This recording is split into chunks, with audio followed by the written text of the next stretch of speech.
What should people be afraid of? Well, immigrants, Muslims, gay people, robots.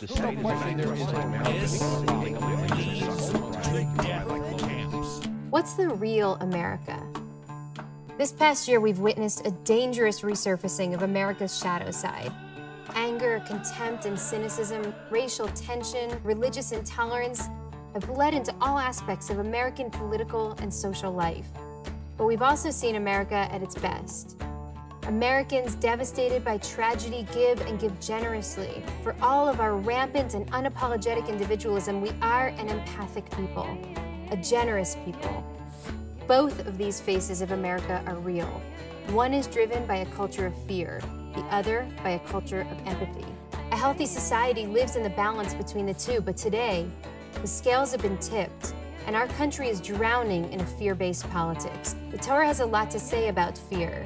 One formula is repeated throughout the Torah, Tirah, fear not. So dangerous is fear that we are warned repeatedly against losing ourselves to it. The hour calls us to free ourselves from the grip of a fear-based politics. Fear confuses our moral landscape. It jumbles our instinctive ability to determine right from wrong. But there is an alternative, radical empathy. There is such a thing as an empathy neuron, a part of the brain that allows us to experience other people's pain, joy, longing, loss as if it were our own. This is what gives us ethical passion, purpose, direction. We know what it's like to be vulnerable, to be hated, to be othered. Our collective memory of suffering leaves us not with a vague responsibility to be compassionate, reasonable, sensitive people. It leaves us with direct commands and affirmative obligations designed to concretize an economy of empathy. But our natural empathic consciousness has been dulled down. It has been dulled down by fear, by trauma, by privilege, and by power, and compassion fatigue, and boredom.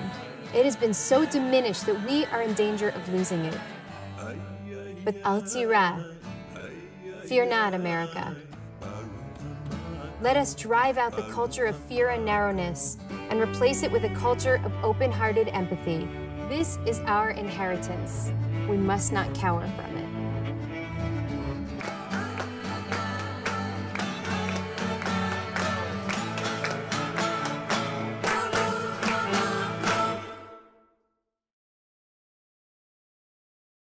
Okay, and what I know is what's working right now is keeping people afraid.